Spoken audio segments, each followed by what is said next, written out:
Assalamualaikum warahmatullahi wabarakatuh. Apa kabar Anda semua? Semoga selalu dalam lindungan Allah Subhanahu wa taala. Baik, hari ini kita akan mulai kembali pembelajaran kita. Siapkan alat tulis dan ingat, perhatikan sampai selesai ya. Mata pelajaran kita hari ini adalah tematik 5F, subtema kedua. Mari kita buka pembelajaran hari ini dengan melafazkan basmalah. Bismillahirrahmanirrahim. Selanjutnya doa belajar. Rabbi zidni ilma warzuqni fahma. Ya Allah, tambahkanlah ilmu kepadaku dan berikanlah kepadaku pemahaman. Amin. Nah, hari ini kita akan belajar 1. Membuat ringkasan teks eksplanasi dari media cetak dengan menggunakan kalimat efektif. 2. Menjelaskan macam-macam perpindahan panas. 3. Menjelaskan hak, kewajiban, tanggung jawab sebagai warga masyarakat. Selanjutnya, kita akan masuk pada pembelajaran pertama, yaitu membuat ringkasan teks eksplanasi dari media cetak dengan menggunakan kalimat efektif. Sebelumnya, kalian sudah mempelajari apa itu teks eksplanasi. Nah, pada kesempatan kali ini, kita akan membuat ringkasan dari teks eksplanasi tersebut. Ringkasan adalah intisari dari suatu teks yang terdiri atas pokok pikiran tiap paragraf.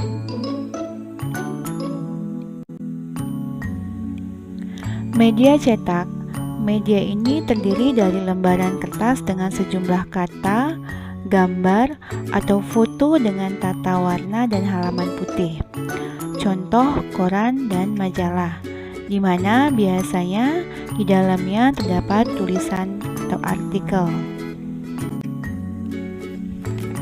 Baiklah, pengertian artikel adalah suatu karya tulis dengan panjang tertentu yang berisi gagasan atau fakta yang dapat membujuk, meyakinkan, mendidik, dan menghibur pembacanya, serta dipublikasikan ke suatu media, buletin, majalah, koran, website, media sosial, dan lain sebagainya. Nah, ini masih juga berupa contoh artikel yang ini yang ada panahnya. Itu biasa kalau kita cari di mesin pencarian Google. Yang ini bisa kita lihat biasanya dalam sebuah majalah ada sebuah tulisan. Ini bisa juga disebut dengan artikel. Baik, tadi adalah sekilas informasi ya mengenai artikel. Nah, kita kembali pada pembelajaran kita. Ringkasan teks terdiri dari atau atas kalimat-kalimat efektif.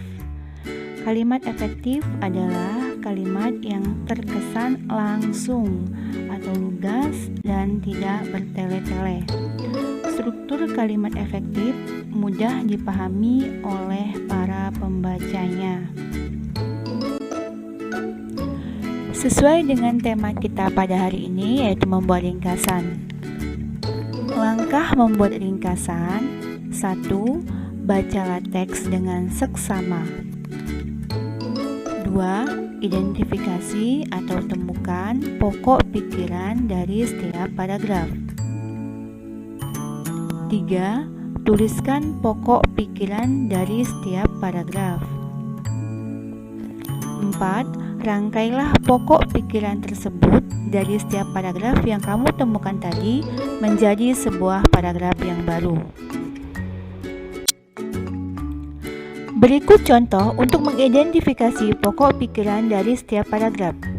Judul artikel, Tinggi Menara Eiffel yang Selalu Berubah. Menara Eiffel merupakan salah satu arsitektur di Paris, Prancis. Di balik unik dan megahnya Menara Eiffel, terdapat fakta menarik bahwa tinggi menara tersebut biasa berubah-ubah. Tinggi Menara Eiffel rata-rata adalah 324 meter dari tanah. Namun, tingginya bisa berubah tergantung musim. Di musim panas, biasanya Eiffel bisa menjadi 15-17 cm lebih tinggi dibanding tinggi rata-ratanya.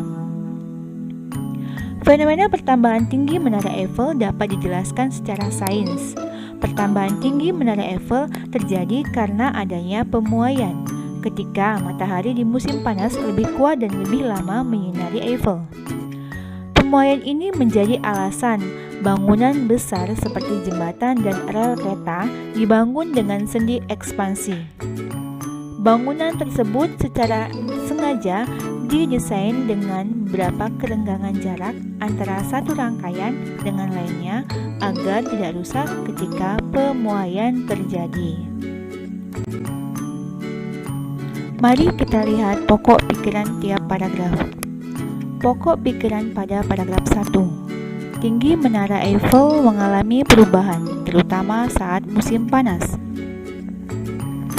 Pokok pikiran pada paragraf 2. Pertambahan tinggi Menara Eiffel terjadi karena adanya peristiwa pemuaian logam yang menyusun menara tersebut.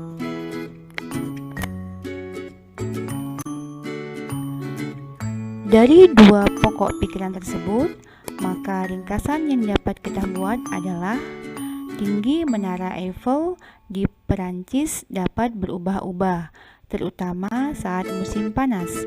Hal tersebut terjadi karena Menara Eiffel yang tersusun dari logam mengalami pemuaian akibat paparan panas matahari.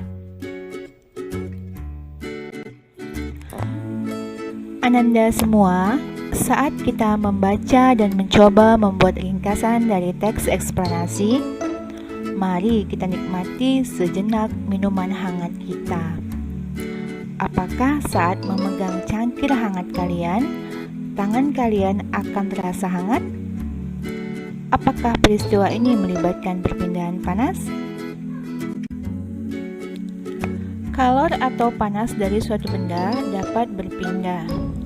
Contohnya, panas matahari yang sampai ke bumi dapat kita rasakan. Tubuh terasa hangat saat berada di dekat api. Kalor atau panas berpindah dari benda yang bersuhu tinggi ke benda bersuhu rendah. Ada 3 cara perpindahan kalor, yaitu secara konduksi, konveksi, dan radiasi.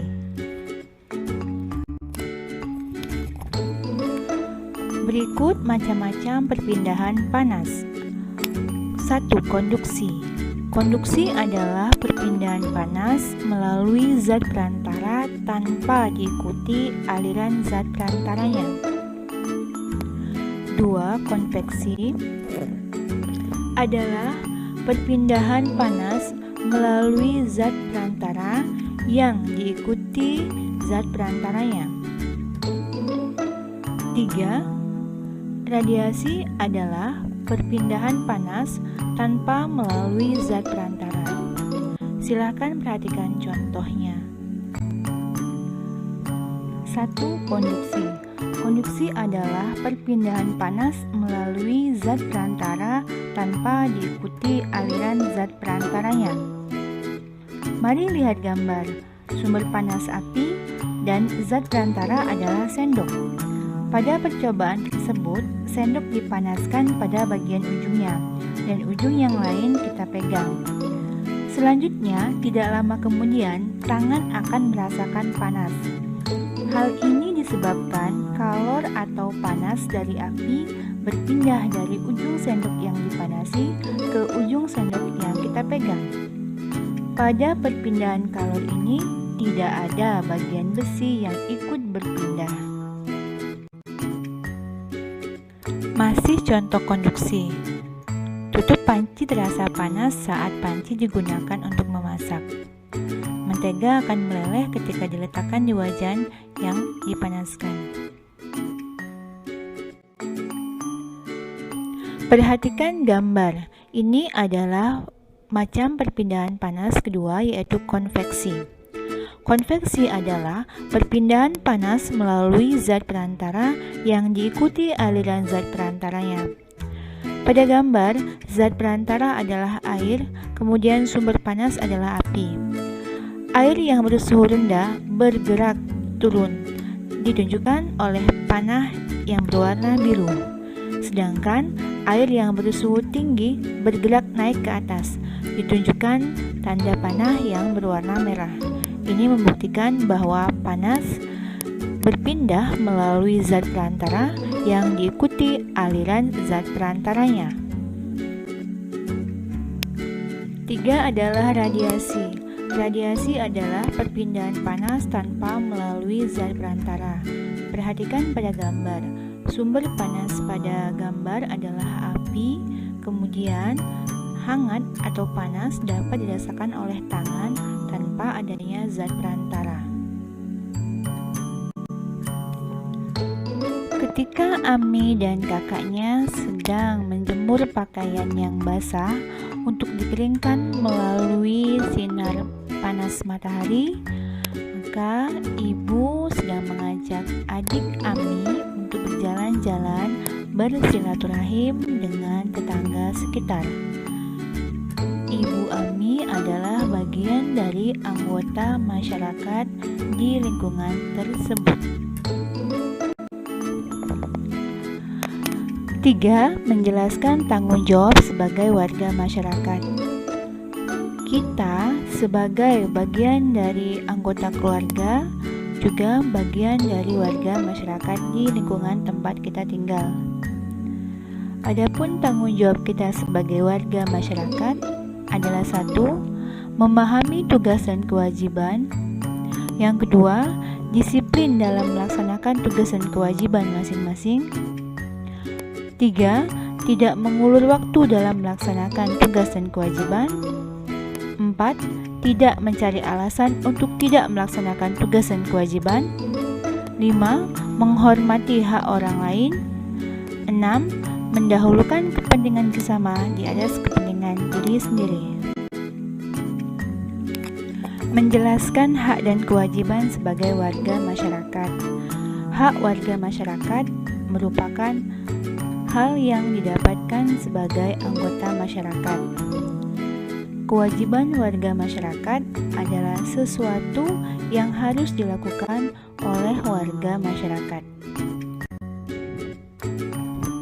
Perhatikan gambar berikut.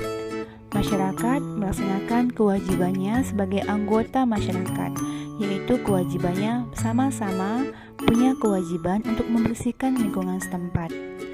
Dan setiap warga di lingkungan itu pun punya hak, yaitu mendapatkan kebersihan di lingkungan tempat tinggalnya. Nah, apakah kalian sudah memahami pelajaran kita hari ini? Apa yang sudah kita pelajari? Ya, benar. 1. Membuat ringkasan dari teks eksplanasi media cetak. 2. Macam perpindahan panas. 3. Tanggung jawab sebagai anggota masyarakat. Baik Ananda semua, setelah kita mempelajari tentang apa yang dimaksud dengan ringkasan pada teks eksplanasi, kemudian bagaimana kita mengetahui macam-macam perpindahan panas dan tanggung jawab sebagai warga masyarakat, akhirnya kita mengetahui bahwa segala sesuatu yang diciptakan di muka bumi ini semuanya ada manfaatnya, sesuai dengan surah Ali Imran ayat 191. Bismillahirrahmanirrahim. Alladzina yazkuruna Allaha qiyaman wa qu'udan wa 'ala junubihim wa yatafakkaruna fi khalqis samawati wal ardh. Rabbana ma khalaqta hadza batila subhanaka fakina adzabannar. Yaitu orang-orang yang mengingat Allah sambil berdiri, duduk atau dalam keadaan berbaring, dan mereka memikirkan tentang penciptaan langit dan bumi seraya berkata, Ya Tuhan kami, tidaklah Engkau menciptakan semua ini sia-sia. Maha suci Engkau, lindungilah kami dari azab neraka. Semoga kita selalu beriman kepada Allah dengan ayat-ayat yang Allah berikan melalui alam semesta ini. Demikianlah seluruh pembelajaran kita pada hari ini. Sampai jumpa pada pembelajaran selanjutnya. Wassalamualaikum warahmatullahi wabarakatuh.